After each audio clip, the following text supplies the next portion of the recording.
हर trader ये गलती करता है। MACD, RSI, मूविंग एवरेज ये सब इंडिकेटर्स देखकर ट्रेड करता है, लेकिन फिर भी 90% लोग कंसिस्टेंटली लॉस में रहते हैं। क्यों? क्योंकि ये सारे टूल्स पीछे चलते हैं, लेकिन प्राइस हमेशा सच बोलता है। अब सोचिए, अगर आपको सिर्फ चार्ट देखकर पता चल जाए कि मार्केट में स्मार्ट मनी पैसा कैसे घुमा रहे हैं, कहाँ फेक ब्रेकआउट होगा, कहाँ आपकी SL हंट की जाएगी और कहाँ पर असली मूव शुरू होने वाला है, तो ना सिर्फ आपका कॉन्फिडेंस बढ़ेगा, बल्कि आप इंडिकेटर्स के बिना भी ट्रेड कर पाओगे, बिल्कुल प्रो की तरह। इस वीडियो में मैं आपको वो 5 कोर कंसेप्ट्स सिखाने वाला हूँ जो हर प्राइस एक्शन एक्सपर्ट जानता है, लेकिन शायद ही कोई आपको सही तरीके से समझाता हो। प्राइस एक्शन की नई सोच, स्ट्रक्चर से ट्रेंड रिवर्सल पकड़ना, ऑर्डर ब्लॉक्स और लिक्विडिटी की मैनिपुलेशन, कैंडलस्टिक पैटर्न्स की असली साइकोलॉजी और कैसे फेक आउट से बचकर रियल ब्रेकआउट पकड़ा जाता है। तो स्क्रीन से हटना मत, क्योंकि ये सिर्फ स्ट्रैटेजी नहीं, ये माइंडसेट बदलने वाला है। Let's decode the real language of the market, जिसे आप अपनी ट्रेडिंग सेटअप में शामिल करके 2 या 3 कंफर्मेशन से अपनी ट्रेड को और ज्यादा एक्यूरेट बना सकते हो। प्राइस एक्शन में स्मार्ट मनी से बचना बहुत जरूरी है, कैसे बचना है और स्मार्ट मनी के साथ कैसे एंटर होना है ये भी समझाऊंगा। पहले एक नजर डालते हैं प्राइस एक्शन पर नए नजरिए से। प्राइस एक्शन का मतलब केवल ये नहीं कि चार्ट पर सपोर्ट रेजिस्टेंस की 2 लाइन खींचकर स्क्रीन के सामने बैठ गए या फिर इंगल्फिंग कैंडल देखकर ट्रेड पर सवार हो गए। प्राइस एक्शन असल में है मार्केट पार्टिसिपेंट्स के इमोशंस को लाइव चार्ट पर डिकोड करना। हर कैंडल डर, लालच, उम्मीद या घबराहट का नतीजा है प्राइस एक्शन। जब आप देख रहे होते हैं कि प्राइस लगातार एक ही लेवल को टेस्ट कर रहा है, तो इसका मतलब सिर्फ सपोर्ट नहीं होता, इसका मतलब होता है कि वहां बहुत सारे बायर्स बार बार कोशिश कर रहे हैं, लेकिन शायद स्मार्ट मनी उन्हें ट्रैप कर रही है। आप में से कई सारे ट्रेडर्स इंडिकेटर्स के भरोसे ट्रेड करते हैं, लेकिन आपको पता नहीं कि प्राइस एक्शन के बिना ये सारे इंडिकेटर्स लैग करते हैं। ये तब सिग्नल देते हैं जब प्राइस मूव कर चुका होता है। इंडिकेटर्स, चाहे वो RSI हो, MACD हो या सुपर ट्रेंड, सब पीछे चलते हैं। एग्जाम्पल के लिए RSI आपको ओवरबॉटेड तब दिखाएगा जब मार्केट पहले ही काफी ऊपर जा चुका होता है। क्रॉसओवर तब देता है जब मोमेंटम निकल चुका होता है। अब आप बोलोगे कि तुम भी तो अपनी वीडियोस में इंडिकेटर्स के बारे में बताते हो, लेकिन मैं आपको 2 या 3 कंफर्मेशन के साथ ही ट्रेड प्लान करने को कहता हूँ, क्योंकि प्राइस एक्शन एक चीज से नहीं चलता। एक प्रो ट्रेडर हमेशा प्राइस एक्शन कॉम्बो बना के ही ट्रेड में एंटर होता है। प्राइस कभी झूठ नहीं बोलता। अगर स्मार्ट मनी कोई लेवल डिफेंड कर रही है तो प्राइस वही दिखाएगा। इंडिकेटर्स उस एक्शन को कुछ कैंडल्स बाद में दिखाएंगे, तब तक एंट्री लेट हो चुकी होगी। इसलिए स्मार्ट ट्रेडर्स इंडिकेटर्स पर डिपेंड नहीं होते, वो प्राइस को लीड करते हैं। इंडिकेटर्स यूजफुल है, लेकिन उन्हें मास्टर तभी कर पाओगे जब पहले प्राइस की भाषा समझोगे। कैंडल्स आपको वो बता देते हैं जो इंडिकेटर्स छिपा लेते हैं, और यही है प्राइस एक्शन, एक सीधा रॉ तरीका मार्केट को पढ़ने का, बिना किसी फिल्टर या डिले के। अब हम प्राइस एक्शन की सबसे ताकतवर तकनीक पर आ रहे हैं, स्ट्रक्चर बेस्ड प्राइस एक्शन, यानी वो तरीका जिससे आप सिर्फ चार्ट स्ट्रक्चर देखकर ही ट्रेंड की दिशा, ब्रेकआउट का इरादा और रिवर्सल का इशारा पकड़ सकते हैं, बिना किसी इंडिकेटर के। अगर आप सिर्फ ये समझ जाएं कि चार्ट पर हायर हाई और लोअर लो क्या कह रहा है, तो यकीन मानिए आप 70% नकली सिग्नल्स से खुद को बचा सकते हैं।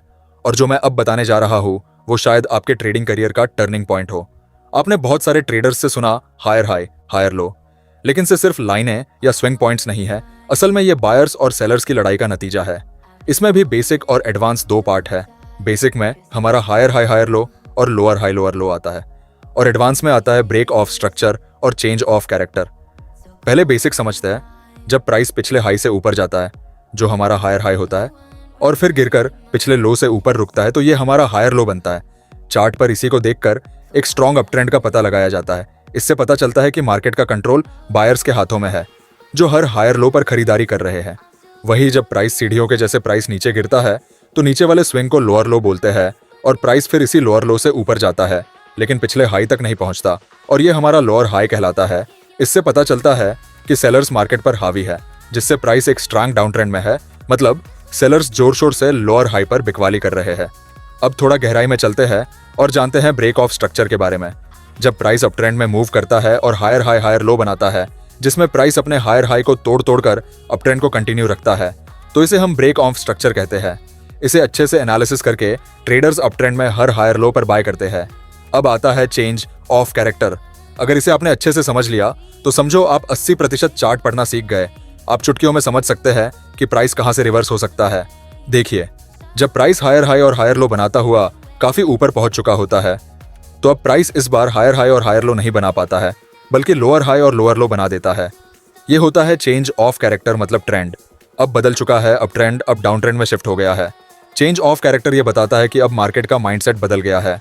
अब आता है असली सवाल कि चेंज ऑफ कैरेक्टर को ट्रेड कैसे करना है, स्ट्रेटजी कैसे बनानी है।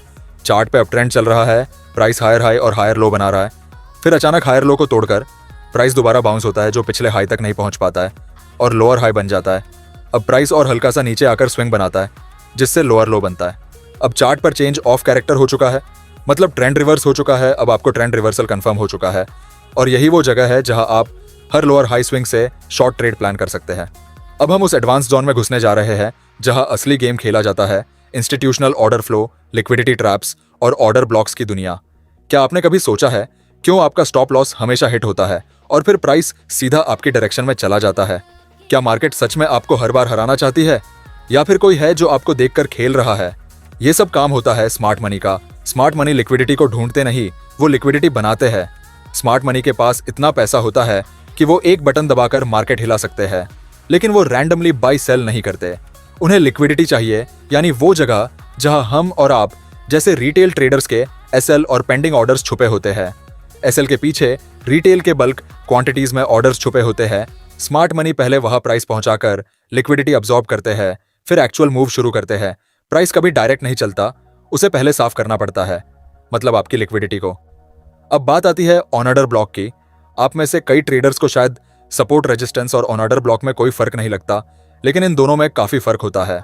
जहां सपोर्ट और रेजिस्टेंस सिर्फ विजुअल पास्ट रिएक्शन पर बने होते हैं, तो वहीं ऑर्डर ब्लॉक में लास्ट बुलिश या बेरिश कैंडल होती है जहां से मार्केट में शार्प मूव आया। ये कैंडल दिखाती है कि स्मार्ट मनी ने कहां से अपनी पोजीशन बिल्ड की थी। अब बढ़ते हैं अगले पॉइंट की तरफ जहां से एक बिगिनर ट्रेडर प्रो बनना शुरू करता है। इमेजिन करो आपने चार्ट पर एक बुलिश एंगल्फिंग कैंडल देखी, आप एक्साइटेड हो गए, बाय करो। लेकिन अगले ही 5 मिनट में प्राइस उल्टा गिरना शुरू हो गया और आप सोचते रह गए एंगल्फिंग तो बुलिश होता है ना। यही होता है जब आप पैटर्न देखते हो लेकिन कंडीशन को इग्नोर कर देते हो। कैंडलस्टिक की ताकत उसकी लोकेशन और मार्केट स्ट्रक्चर से आती है, सिर्फ उसके शेप से नहीं। ट्रैप जोन्स और फेक आउट्स की पहचान, ये वो टॉपिक है जो हर रिटेल ट्रेडर को समझना चाहिए, क्योंकि सबसे ज्यादा पैसा यही गवाया जाता है। प्राइस रेजिस्टेंस जोन पर पहुंचता है, एक बड़ी बुलिश कैंडल बनती है, रिटेल ट्रेडर्स एक्साइटेड हो जाते हैं, ब्रेकआउट आ गया, बाय करो।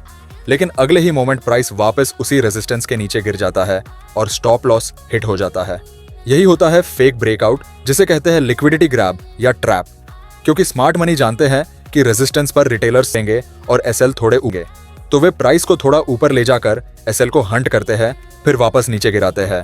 इस प्रोसेस को कहते हैं स्टॉप लॉस हंटिंग या लिक्विडिटी स्वीप। आपको कैसे पता चलेगा कि कोई मूव ट्रैप है या रियल ब्रेकआउट? इन 4 पॉइंट्स में समझते हैं। पहला, फेक मूव में प्राइस ब्रेकआउट के बाद तुरंत रेजिस्टेंस के नीचे वापस आता है। रियल ब्रेकआउट में प्राइस रेजिस्टेंस पर रीटेस्ट करता है या स्ट्रॉन्ग मोमेंटम रखता है। दूसरा, लो वॉल्यूम फेक ब्रेकआउट का संकेत, हाई वॉल्यूम जेन्युइन इंटरेस्ट का संकेत। तीसरा, सुबह 9:15 से 10 बजे के बीच में अक्सर ट्रैप्स बनते हैं। चौथा, क्या price previous supply demand zone से रिजेक्ट हुआ है? अगर ब्रेकआउट जोन से पहले कोई बड़ा ऑर्डर ब्लॉक है तो फेक आउट का खतरा ज्यादा है।